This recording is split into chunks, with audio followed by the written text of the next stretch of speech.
Yes, hello guys, kama wapenda watazamaji wa Ami Show TV Plus 257, inakuja mko poa na timu mko salama kwenye microphone pamoja na MB promoter aka Mr. If you like me I like you, if you don't like me I don't like you too. Kwenye kamera ni Sisi the Silver mnyama wangu.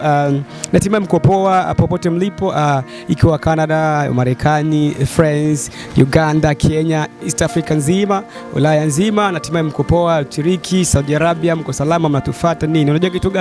Ami Show TV, kwa wale ambao hawajajua mara ngapi wana subscribe, ni hivi: ni kwenda kwenye YouTube, halafu utaona kuna alama kama vile kengele pale kujumlisha nini, utafikwa na ibonyeze, utakuwa umetufanya nini, umetupata. Halafu sahau ku comment na share zile ambazo mnatuandikia, mara nyingi tunazipata na tunazifanyia kazi. Leo nimekusaidia mwanamuziki ambaye ni kijana mzuri sana, halafu mnapenda sauti yake. Mimi sitamtambulisha jina, mwenyewe atasema. Inakuaje bro? Yeah, niko fresh. Kwa poa. Barida. Mr. God name. Yo Zabu mwenyewe. Zabu jina. Umependeza bro. Asante. Juzi kati hapa nimekumbana na mtu ananiambia kwamba God name mara nyingi havali chini ya pesa kama vile 70. Unajua 70? Ha? Au sema 70 ya pesa Burundi. Is true? Uongo, kwa sababu mimi ni mtu ambaye anavaa pesa ndogo sana, kwa sababu uwezo wangu bado wa kidogo. Siwezi kusema nikajikuza sana kutokana na uwezo ambao sina, eti nidanganye kisana 70. Hapana. Labda niweza kaba 40, kwa 40, 50 hivyo naweza kukubali. Hebu ika vizuri, kwa sababu kamera ikutizame fresh, kwa sababu wana hamu ya kukutizama sura yako. You know, unaona tikitwe amependeza nini, miwani kama kawaida, ochi kama unasema kama sio 70. Hebu tuambie basi, chini mpaka juu kwa saizi unavalia pesa gani? Ya chini mpaka juu unavalia 50. 50 na kiwemo na hiyo miwani na style vyote 50.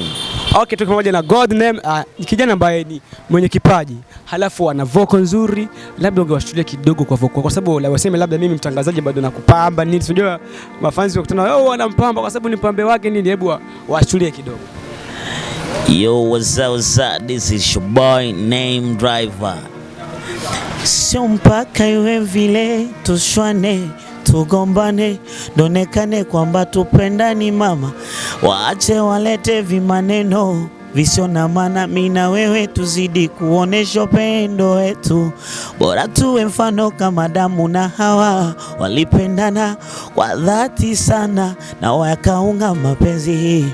Wendo Julieta na mimi ndo Romeo, wako mimi sintocheza na kubembeleza mama. Na nitekenya kwa bavu wa kushoto na mimi kutekenya bavu wa kulia, wendo nanifanya kwako natulia. Hata kama nina kiwi jangwani, majina yapata wakasi baby wakasi baby wakasi. Sio babu kubwa. Unajua kitu gani? Nilikwambia kwamba huyu jamaa ana kipaji. Sawa? Wala tubishane, mwenyewe umesikia. Nahitaji kufahamu iwe wimbo ni wimbo wako mpya au ndio ulishawahi kutoa? Kwa sababu itasema vile Adam na Hawa kuna maneno matamatamu na sauti nzuri vile. Ni wimbo wako mpya au unatarajia kutoa? Yaani wimbo wangu mpya ambao niko naandaa karibuni hivi tu naweza kuja kuachia. Yeah. Wimbo wako mpya ambao niko naandaa karibuni nakuja kuachia. Bro, wewe nilishaona sehemu nyingi sana. Kuna last time kama nimekuona umekwenda Bantu Boy. Sijui labda kuna kitu ambacho ulikwenda kukifanya au ndio wimbo ulikwenda kutolea Bantu Boy. So sijajua ni studio ipi nitaingia, kwa sababu niko nafikiria sana, kwa sababu producer ni wengi na inabidi nikae chini niangalie ni yupi ambaye anaweza kanifanyia kazi yangu ikawa bora zaidi ya hivyo. Wewe ulishawahi kuwaza kwamba ni producer gani ambaye anaweza fanya? Kwa sababu style unapiga sidhani kama ni style ya huko. Na hisi kama vile Bongo Flavor hivi. Amna, sio Bongo Flavor. Unajua watu wanajifikiria kivingine, kwa sababu mtu anavyoimba Kiswahili watu wanasema kwamba ni mtu anatumia style ya Bongo Flavor. You know, sio style ya Bongo Flavor, ni Buja Flavor, kwa sababu sote tuko ndani ya Buja Flavor na si ni Warundi, inabidi tufanye style ya Buja Flavor. Unajua kwa sababu gani nasema kama ni Bongo Flavor? Kwa sababu hapo however kuna mtu ambaye alisema kwamba anakufuatilia sana. Eti bwana, kama ukijana nemba kama vile Mavoko, maskini ya Mungu, nampenda sauti yake bure. Nikasi labda wewe unaendelea kufanya kama vile Bongo Flavor. So kufanana na mtu kisauti au kitabia fulani si mbaya, lakini wao sinifananishi na Mavoko, kwa sababu Mavoko ni msanii mkubwa kwangu sana. Ingawa labda nazipenda nyimbo zake, nilikuwa nazipenda awali, lakini sasa hivi nafanya kama mimi, mimi kama mimi. sitaki kumwiga mtu yoyote, ila tunajifunza kupitia vitu vingine kupitia kwao, kwa watu wengine tofauti tofauti, ili na mimi nione kama ndoto yangu kesho itakuja kuwa kubwa kivile. Kuna watu wanahitaji kufahamu Godname kwa nini alipenda kuingia kwenye sanaa ya music? Kwa sababu Burundi kuna sanaa nyingi, kuna mpira, kuna uigizaji wa filamu, kuna vitu tofauti. Hebu watu wanahitaji kufahamu wewe ni kwa nini ulipenda kuingia kwenye muziki? Muziki ni kama ndoto yangu kwa sababu nilianza na mpira. Kabla sijaanza muziki nilianza na mpira. Mpira haukunipa nafasi, kunipa ile opportunity ya kusema kwamba naweza kaendelea na mpira. Kutokana na kila nilikuwa nikicheza naweza kucheza mechi 2 au 3, lakini lazima niumie. Na ninapopata maumivu naweza kukata wiki 2 au mwezi sichezi.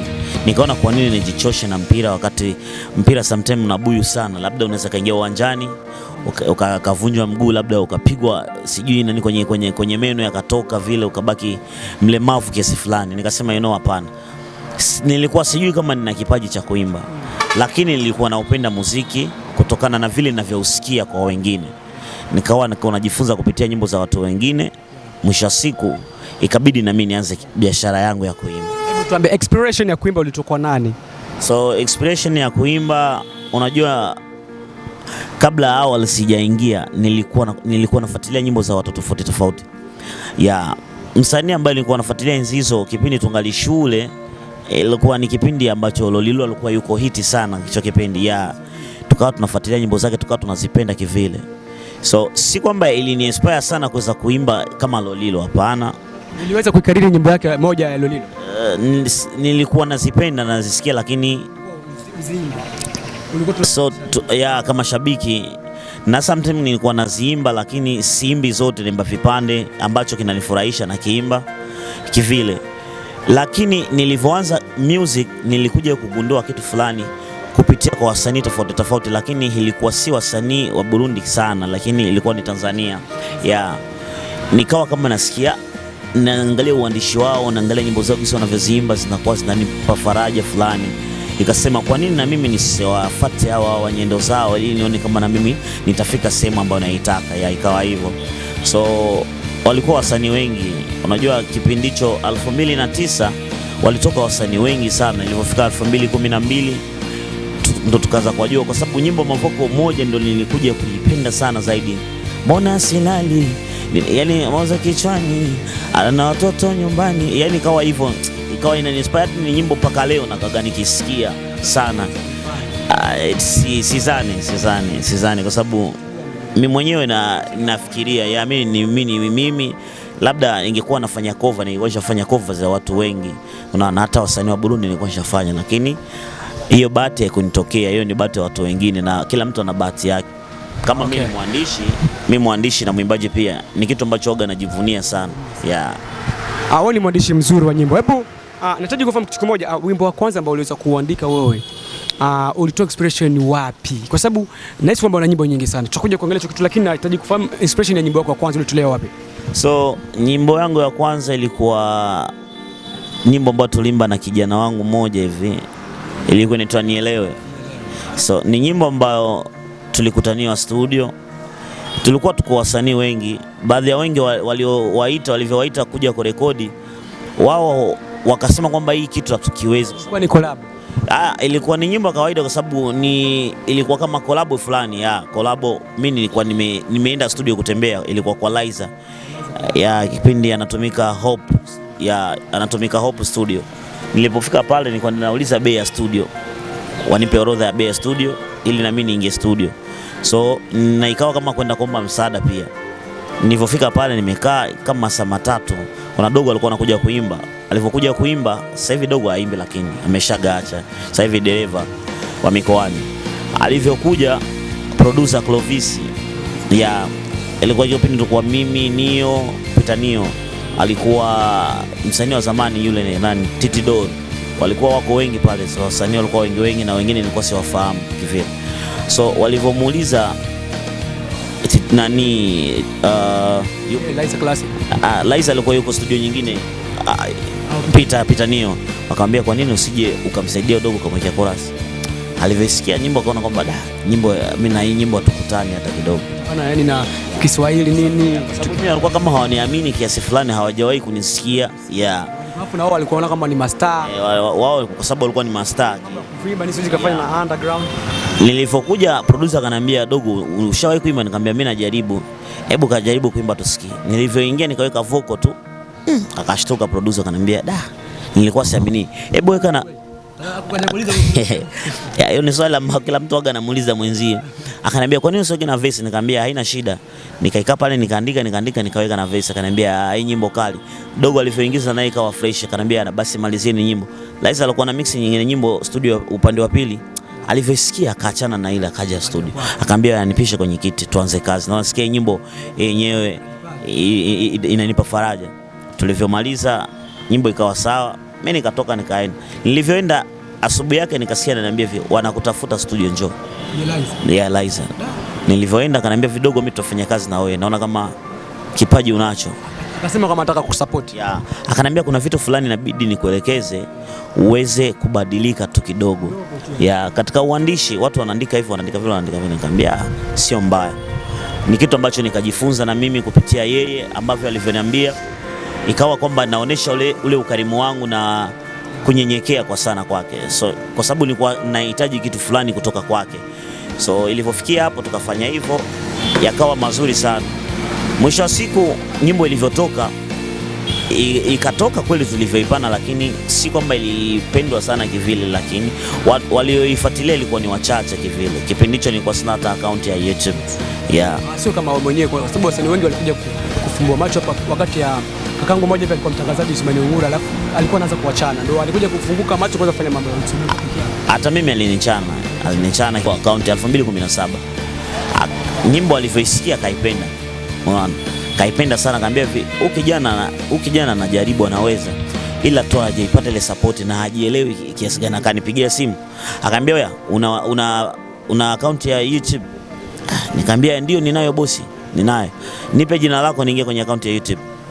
Nikahisi kwamba paka nikomoa. Mimi mwenyewe nikafika chukua usafiri nikaenda Sibere, nikafungua email kila kitu, nikafungua account ya YouTube. Nikafika na posti pale. Nikafua mtumia link. Wadi viewers. Kuja kucheki akaniambia, "Dogo, hii umefungua sasa hivi." Sasa hivi usinidanganye. Nikamwambia ndio bro. Kwa nini usiseme ukweli? Nikamwambia ningekuambia ungenichania kwenye radio. Sasa mimi sikutaka kuchaniwa, ningejisikia vibaya na ningeona aibu, lakini umenifunza kitu fulani. Akaniuliza na Instagram. Nikamwambia hiyo sijafikiria kuifungua, lakini nitafungua, ina shida. Akafungua. Akaondoka kile kipindi anatambia, "Nyima Yanga mloko sana, yani muziki amjui mnaoendeshaje." Ya hivyo. Jamaa alikuwa anachana.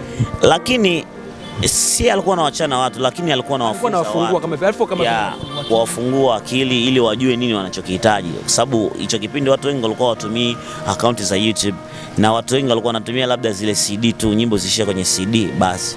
Hebu tuongelee kitu kimoja kingine ambacho kama vile mimi nilikuwa nakipenda. Wewe kuna kitu kimoja ambacho kule trend sana. Umeona kitu? Ilikuwa kama vile scandal. Sijui kama ni scandal. Ilisemekana kwamba wewe unatoka na mwanadada ambaye ni wa msanii. Wewe mara nyingi wanamwona kwenye comedy, unamwona alafu ni mkali wa show kwenye stage, generate cha bido ndo. Hebu tuambie scandal zenu zimeishia wapi? Maishani mwangu mimi ni mtu ambaye sipendagi kufanya kitu kwa kujitangaza kivile au kisifa, hapana. Kama kitu watu walikiona kilikuwa vile, mimi ni binadamu. Najua kukosea kwa binadamu, kila siku binadamu hukosea. Na unapokosea mwisho siku unaweza kujirekebisha mwenyewe kutokana na yale maneno ya watu wanavyokukashfu. Wengine kukutokana kwambia wewe bado mdogo, afu kwa nini uende pendana na mke wa mtu, na istoshi ule ni mama wa watoto kivile. Na kama una kichwa cha kufunga uwezi ukajikosoa mwenyewe, lakini yale maneno yatakufanya upate shauku ya kutaka kujikosoa na watu kwa peke yako. Maji yakimwagika waga yazoleke. Na ukiteleza sio kuanguka, bali ni kuendelea safari. Kwani ilikuwa ni kweli tu au ilikuwa ni scandal? Mimi ilikuwa ni kweli au ilikuwa ni scandal? Huenda upande mmoja naweza kusema labda ilikuwa ukweli, lakini mwisho siku nimejirekebisha mwenyewe, nikamwambia hii biashara si sahihi, tuachane nayo ili wewe uendeleze maisha yako na mmeo na watoto wako, mjenge familia. Mimi bado kijana, sijafikiria kuoa wala sina familia. Ila na familia yangu ya nyumbani ambao wamenizaa, ndugu zangu kivile, lakini familia ya watoto sina, mke sina. Niko single kivile. Labda wanaweza kuwa wale mabebi wapo, ila sidhani kama wanakuwa wengi, labda wanaweza kuwa umoja.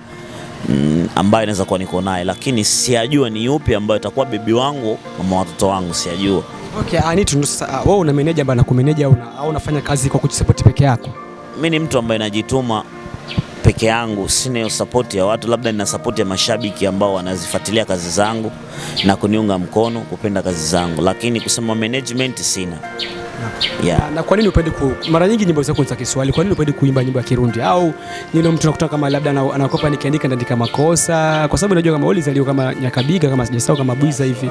Kula kuna watu kule wanafahamu Kirundi sana. So kwa nini utaki kuandika nyimbo za Kirundi, unapenda nyimbo za Kiswahili? Au ndio una inspiration nzuri unasema kama labda unaimba vizuri ukiimba Kiswahili?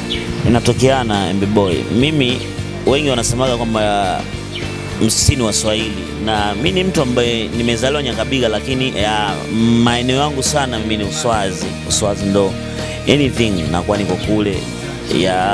Unajua na washikaji zangu wengi sana ni watu ambao tunaongea nao Kiswahili, Kirundi na kwa si sana kivile. Na mimi ni mtu ambaye nimeishi nje na Burundi sana, takriban hata miaka 10 nilikuwa niko out na Burundi.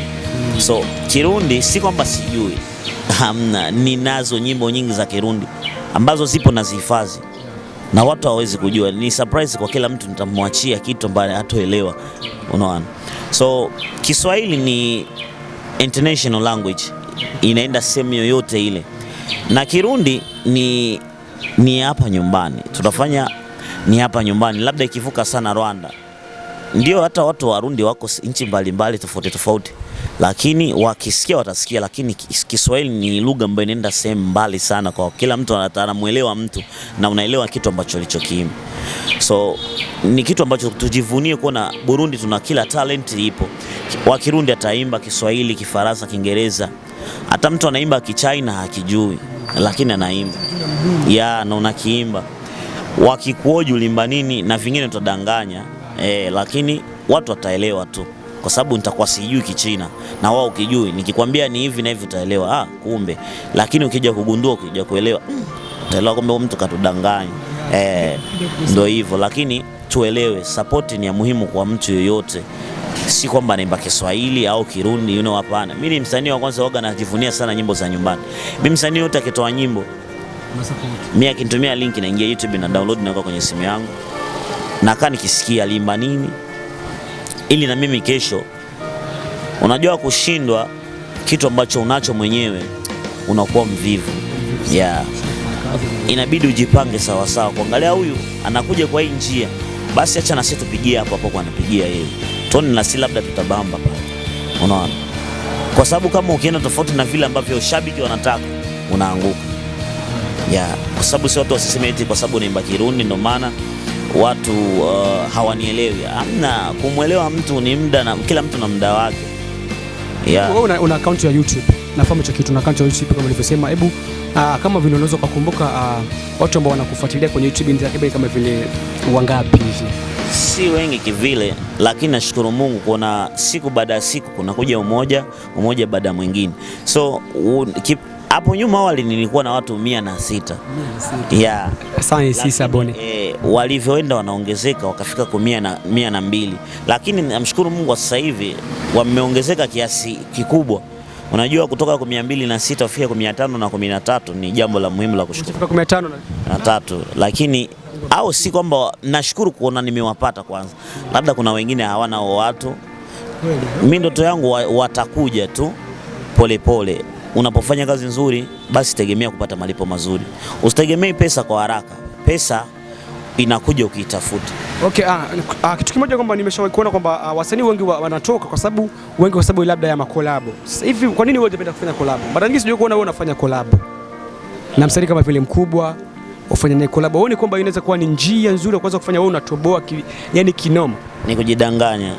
Kuna muda unaweza kufanya collab ikakupatia nafasi, na kuna muda unaweza kufanya collab isikupe nafasi. Nikupatia kwa sababu gani nasema? Hapa awali nilifanya kipindi na Bien Frima, alikuwa na nyimbo yake mwenyewe, lakini hapa mwisho alifanya nyimbo pamoja na Esther inaitwa kama Ikirato. Fonaona kama nyimbo yake inakwenda poa. Alafu mimi nahisi kwamba kwa sababu alifanya collab. Kwa sababu unamfahamu Bien Frima, mwenyewe unamfahamu? Namfahamu. Lakini nyimbo alifanya Esther kama inampush sehemu fulani. Wewe unaonaje ukifanya hicho kitu? Unajua usibebwi sana na watu. Mfanye mtu kwanza yule ambaye unaenda kuimba naye akukubali. Unaona, kikukubali atakuwa anajua thamani yako, hata ukimuita hato gaili. Anakuwa anajua naenda kufanya kazi na mtu, kwa sababu nikicheza mimi ndio nitaonekana mbovu. Inabidi tukazane. So mimi nataka kusema kwamba anaonekana mbovu. Sijasema hivyo, wewe na nukuu. Naomba kuisikia, wenda nishaisikia na nishaiona, lakini sijasema kwamba nyimbo ni mbovu au kabebwa. Kizuri uoga ni kizuri, hatuwezi kukipinga hivyo. So mimi nasema kiupande wangu, mimi sitakagi nifanye kazi mbovu ambayo itakuja kumfurahisha shabiki. Unajua hata msanii mkubwa ukienda kuimba naye anahitaji kazi ambayo itampusha yeye na inipushi na mimi. Na kolabo nyingi nilivyofanya kolabo na Satb, ilikuwa ni kolabo yangu ya kwanza ambayo nilifanya na ilitembea kiasi fulani. Ingawa watu walichukulia kuwa kama ni kolabo ya Satb kivile, lakini haikuwa, ilikuwa ni yangu. Sema title ya wimbo Ndombolo, na najua kila mtu anaifahamu hiyo nyimbo. Ilikuwa ni ya kwako. Mbona licha ya watu wanasema kwamba ni ya Satb? Hamna, Satb ingawa ni brother wangu, yeye tulikutana studio kipindi naenda kurekodi Ndombolo. Tulivyokutana nikamwambia bro, mimi naona kama unaweza kanisaidia kuniwekea voko kwenye hii nyimbo, unaonaje? Akasikia beat, akasikia mzuko umempanda, akamfika akamwambia Liza tufanye kazi. Alikuwa anakuja kurekodi nyimbo yake, akamwambia hii yangu subiri kidogo, acha tumalize kwanza. Wimbo kwa YouTube upo, Ndombolo ipo YouTube kivile. Alivyoingia studio akarekodi, hapo nilikuwa nimeshatoka nimeshaenda. Akaniambia mimi nimemwacha, akaniambia nitafikiria nitakwambia. Nikamwambia basi utaongea na Liza atakusikilizisha afu baadaye utaniambia. Baada hapo nikasikia, mimi nilivyorudi studio after 2 days zimepita, nikakuja pale akaniambia kijana una bahati Liza, una bahati Satb kashaweka voko kwenye nyimbo yako. Nikamwambia poa. Nyimbo haikumaliza wiki, nyimbo Liza kanipa. Ndio nikaanza kuisambaza. Na wimbo ulishika kwenye account yako au ilikuwa account ya kwake Satb? Nyimbo Ndombolo iko kwenye account mbili. Kuna yangu na kuna account ya Ismail ilikuwepo. Ilikuwepo. So nyimbo hiyo haikupata promotion kutokana na kile kipindi hali ilikuja kuwa mbaya. 2015 hali ilikuja kuwa mbaya kwa sababu zilitoka mbili. Nyimbo zilitoka mbili, ilikuwa Imfura hivi baby na Ndombolo. Lakini yangu haikupata ile power play sana. Kutokana na nini? Yangu ilikuwa haina video, lakini ile kina Swaga team ilipata video. Ndio ikawa hivyo. Ndio ilikuwa collab yangu ya kwanza kubwa. Hebu tuangalie na Ringaringa wako ambaye alifanya remix ya Generation Bidondo. Nahitaji kufahamu kwa sababu gani wasanii wengi watu wakubwa. Mimi unajua kitu gani katika industry ya music ya Burundi nakataa. Unakuta msanii anajifanya kama yeye ni msanii alafu anachipika kwenye ubavu. Mwache kitu. Alafu licha chini hapa kuja kukutana yeye anakwenda kuomba support kwa msanii mdogo. Ni kwa nini? Hiyo kawaida MB. Sio kawaida, lakini kuna wasanii wengine wafanye hicho kitu. Alafu anakuambia mimi ni gihanga, ngeenda kwa God na msiwezi. Ilikuwaje Generation Bidondo kwa kuomba afanye remix ya Ringaringa? Unajua mtu unapojibania mwenyewe unakuwa ubinafsi. Usijifanyie kwa ubinafsi. Kwa sababu mimi ningesema wewe ni ubinafsi, usingeniita tukahojiana mawili matatu. Lakini kwa sababu unataka maendeleo kwako, kwangu pia na kwa Warundi pia, ndio maana umeniita. So mtu unaposema kwamba mimi siwezi kwenda kwa God name kumomba msaada, inakuwa ni ufala. Au siwezi kwenda kwa fulani kumomba, mimi nina shida ya kufanya nyimbo na BM Freema. Eti kwa sababu BM Freema yuko hivi siwezi kwenda kumomba collab, hapana. Kuna kitu fulani ambacho unakisiaga kwa mtu mdogo, unasikia kimekugusa na wewe. Unaitamani kila kitu ukipate na wewe ukifanyie. So mimi si kwamba najisifu, ingawa kuna wasanii, baadhi ya wasanii wakubwa wananielewa kivile na wananipenda. Hata nikienda kumomba kitu hawezekani nyima kutokana na nini? Anajua uwezo wangu, anajua kipaji changu ambacho Mungu alinizawadia. Na yeye pia ni mtu ambaye anamheshimu, nikisikia nyimbo zake nasikia zinanifariji pia. So mtu alivyotumika sana, mimi sijatumika kipande kikubwa. Unaona, nina kitu kadogo ambako nishatumika kwa sababu sijafikia level yake ambayo yeye ametumika. Yeye kuja kuniomba nyimbo ambayo mimi nimeitumika au nimeimba ni jambo la muhimu sana kwangu, kwa sababu ananipatia power play ya watu wengine kunifahamu. Watu wengine labda kuna watu tofauti wake ambao walikuwa wanijui, watatamani kunijua huyu mtu ni mtu gani. Yeye kama Bidondo amefanya launch ya official ya video zake hapa kulikuwa na Ringaringa. Na natamani kwamba alikuwa invite amekuita. Hebu tuambie kama sio siri, hebu alikusimamisha na kusema kwamba mwenye muziki kawaida original ni huyu hapa. Hizo ndo zinakuwa akili mbovu za wasanii. So hajanisimamisha mimi, ila bali mimi ndo nilikuwa niko pembeni na producer Masadi, tulikuwa tukijadiliana mawili matatu. Nikamwambia hivi, muda unakwenda, acha mimi nielekee nyumbani kupumzika, kwa sababu ilikuwa ishakuwa mida ya saa 3. Nikamwambia mimi waga nakimbizana na muda wa kupumzika, kwa sababu nina vitu vingi kichwani inabidi nifanye. nina makazi mengi yangu binafsi ya maisha yangu binafsi ambayo yananifanya niwe busy nayo, na muziki pia nao pia unanipeleka muda. So nimeshakuja kuona show yake, nimeona na video, inanibidi aitie kwenye account ya YouTube. Baada hapo ni comment, ni like na ni share kwa wengine hivyo. So nikamwambia wacha nimwage, kwa sababu yeye hakujua, aliniona nilivyoingia lakini hakujua wapi nilivyokaa. Wacha nimsalimu, nimwambie. Nilivyomsalimu tukaongea mawili matatu, ikawa kama anataka kurudisha ile story ya mke wake. Nikaona huyu jamaa anataka kunizingua, ila sijui kilicho moyoni mwake yeye, sijui, kwa sababu mimi kwangu nimeshafuta hiyo kitu mapema sana. Sasa hivi nawaza yangine, nawaza maisha ya kesho, kwa sababu sijui kesho itakuwaje.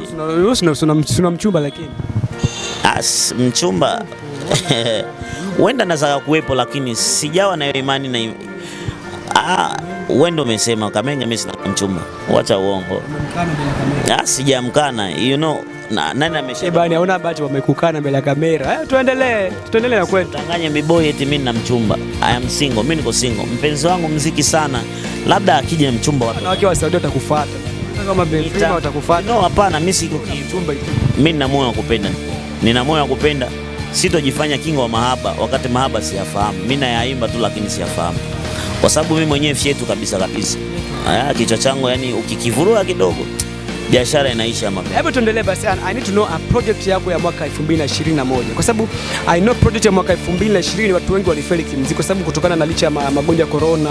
Nahitaji kufahamu project yako ya 2021. Ni project gani ambayo unayo? Kuna videos, kuna audios, kuna nini? Tutegemee kitu gani? Audio ninazo nyingi sana. Nina kama audio 12, ni kama album mzima ya sijaachia. Yaani nikihesabu zilikuwa 12, imeshatoka moja forever tu. After zingine zipo ndani nimeifanya. Kuna na makolabo ndani au ni single? Forever ilikuwa kolabo ya mimi na Teros Mfalme. Kuna nyingine kolabo ya Nashiba remix. Itakuwa surprise lakini. Ni kolabo kubwa ya wasanii wakubwa, na nice kila watu wanawafahamu. Mbona hujaniita? Unajua mimi najua unafahamu kuimba, sioni mimi ni mkali. Mbona hujaniita leo? Kolabo yangu mimi na wewe si hii tunaifanya leo. Ni kolabo yetu, ni kipindi. Kolabo ya kipindi ni tosha. Kwa sababu tunajadiliana. Kawaida hata hii kolabo unajua MB. Hii kolabo sio mpaka eti tukutane studio, hamna. Nina vitu vingi ambavyo nimeplani kufanya na nina vitu vingi ambavyo nahitaji. Unajua sipendi kufanya kolabo na wasanii wengine tofauti kutoka nini? Uwezo wangu bado ni mdogo na hela sina. Ila nikipata support nina ndoto ya kufanya na wasanii wengi. Na si kwamba kila msanii anaweza kanikatalia. Hamna. Akinikatalia na kwa ni ubinafsi wake tu mwenyewe. Ila siwezi nikamlaumu kwa sababu yeye anakuwa anajua nini anachokipanga na nini ambacho yeye hakihitaji. Labda kuna kasorobo ameiona kwangu hivyo. Okay, msanii mmoja wa kike ambaye unakubali Burundi. Najua kama unakubali wengi. Mmoja ambaye unakubali Burundi unapoona kwamba anaimba unasema kweli anakutouch in your heart. Mama yangu tu. Anaimba gospel. Mariam. Halafu wa kiume. Wote wanaimba. Wasanii wengi Burundi huwa inakuwa ngumu kumuuliza. Unajua kitu gani? Nyinyi mna tatizo. Mimi nakufuata mission moja kwamba Alikiba sema mimi Diamond namwamini. Ni msanii kama mimi najua. Na Diamond sasa wewe unashindwa kusema nini bro? Wote wanaimba. Mmoja tu ambao unamwamini. Hamna, wote wanaimba kwa sababu mwenyewe ni wa kiume. Ngoja nikwambie MB. Unajua pindi unapokuwa na watoto wako, ukisema wakikuuliza baba uona watoto wengi, ni mtoto wako yupi ambao unakuwa unampenda? Utakusema kuna mmoja ambaye akitembea naye pembeni bigimi pembeni anapata kwa kimya kimya. Unajua siku zote baba waga anatembea na mtoto mdogo, atembee na watoto wakubwa. Watoto wakubwa wanakuwa wanaona kama wameshakuwa. Lakini ule mdogo anakuwa nasikia raha kwenda anatembea naye, watu wanamuona ana mtoto wake mdogo. Mzee waga anapenda ule mtoto wake mdogo kivu. Lakini si kwamba anapenda tu anapendelea yule, anapenda wote. Na ndio maana mimi muziki wa Burundi napenda wasanii wote. Na wale ambao ukisema kwamba hajui kuimba, mimi kwangu anajua ni msanii kwa sababu nyimbo zake ulizisikia na umezicheza. Tunakwenda kumalizia. Hebu nahitaji ufahamu changamoto moja ambayo ulishogawahi kupata katika maisha yako ya muziki. Hutokufa unasahau, hata ikitokea Mungu anakusaidia unatoboa, unakuwa star kama vile master wengine. Changamoto moja ambayo ushakupata, iwe kwenye promoters, iwe kwenye nini, iwe kwenye video moja kubwa. Na changamoto ambayo mimi nishagaipata ni ya kwenda kwenye show na mguu. Kutoka show Nyakabiga afu nenda wapi kule La Costa Beach. Ilikuwa show ya nani? SRB. Afu nilivyoenda kule sijaimba. Sija perform ndugu yangu. Kisa nini sasa uja perform? Alafu toka na miguu nyakabiga hadi la Costa kwa linda la Costa na miguu hafu usiperform. Ilitokea kuwa MC kanizingua. Siku hiyo alikuwa nani MC? Sikumbuki. Lakini wa MC wetu wengi nahisi mtakuwa mnawafahamu, lakini sikumbuki alikuwa MC gani. Ya unamhifadhi gani unafahamu kama unamkumbuka? Wa MC wa Burundi mnawafahamu. Na kwenye show ya Sadbi lazima kutakuwa MC ambao labda mnakuwa mnamfahamu kivipi. Sikumbuki alikuwa MC nani. Alikuwa MC sijui alikuwa MC nani sikumbuki. Nilivyoenda nilifika pale. Nikafika nikamwambia bro, mimi nimeshafika.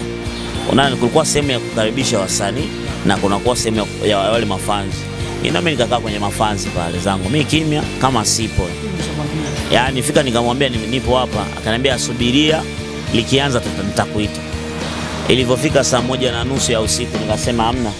Hali ngumu baba, wacha nirudi nyumbani mapema. Nikakokota mdogo mpaka town sikuchoka mpaka nyumbani Nyakabiga. Afu siku hizo nilikuwa niko empty. Yaani ni kitu ambacho huaga nafikiria every day, naona maisha ya siku gani yatabadilika na mimi. Lakini inshallah sasa hivi namshukuru Mungu, ingawa sina kikubwa kivile. Lakini hela daladala sometimes unakuwa naipata 400, 1000 ni ambayo hela ambayo inakuwa hiyo inaweza toka hapa lazima nunulie maziwa 5000 kwa sababu naona kama una pesa hapo. Okay, unajua kitu gani? The Army Show TV tuko pamoja na MB Promoter kwenye microphone, halafu mgeni wangu alikuwa ni God Name aka nani? Driver Boy. Mwenye sauti nzuri. Tunafunga hivi. Ambia kitu kimoja wafanzi ambao wanakutizama, wafanzi wa God Name na wafanzi wa Army Show TV. So kitu ambacho naweza kaambia mafanzi wa Army Show TV na kwa jumla, yani tukichangana, yani ni Army Show TV na God Name ni sasa kampuni moja, hata kama hatuna mkataba vile kwa sababu ni ya Warundi na mimi pia Mrundi. Unaposubscribe kwenye Army Show TV jaribu na usubscribe kwenye God Name account yake, ni kitu bora sana. Inakuwa inatufanya sisi tuendelee kupata support zenu na kuendelea kukuza muziki wa Buja Flavor. Tuna ndoto nyingi za kufanya, lakini kinachotufelisha sisi ni ile support ya watu, na mfukoni hamna kitu. Unajua kupendana kunakuja pesa ikionekana baba. Kama hakuna pesa huwezi kumpenda ndugu yako. Nikipata 5000 wewe hauna, utanipenda kweli? Yeye yako oya ndugu zangu kaanza niomba pesa, unasikia? Ndo wale watangazaji. Sisi kawaida tunafanya kazi bana, sasa tumeshaitoa. Kazi mshahara na upata, ila mimi sinaga mshahara. Huko ndo tamu. Zangu zina uchungu. Ndio hivyo, subscribe, like, comment na share kwa watu. Army Show TV number 1. Tunamaliza na nyimbo moja ya Kirundi kwa sababu kuna watu waliniambia kwa sababu sitaki tu kusoma. Ukiona nimechukua simu. Na yani tutaka nyimbo moja ya Kirundi wao jamaa tumsikilize. Tunamaliza nyimbo. Ipo. So itakuwa surprise. Siwezi nikampa mtu yoyote, itakuwa surprise.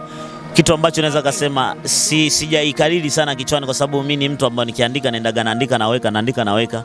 Na kariri huyu jamaa sema maneno anaokopa juu Kirundi. Leti kama unajua Kirundi kaliimba au siwe? Sio na watu ndugu yangu utasikia ikitoka. So nikikwambia kwamba ninayo kichwani naweza kana kudanganya. Hivyo hata korasi sikumbuki.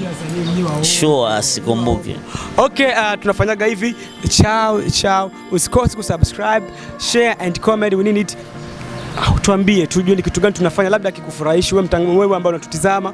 Labda kuna vitu ambavyo tulikosea, tuambie, tutakutuko hapa tufanye nini? Tutakusupport, tutakwambia kitu kimoja. Tuliko pamoja na Sisi da Silva, mnyama wangu kwenye nyuma ya kamera, nasemaga ni ciao bro. Ciao. Thanks very much. Natumai siku moja tukikuta tena tutafunga. Mimi muda wote niko kwa sababu ya wananchi, niko kwa sababu ya TV, niko kwa sababu ya nchi. Mimi ni kama jeshi natumikia nchi. Sasa uko labo yangu. Okay, thanks.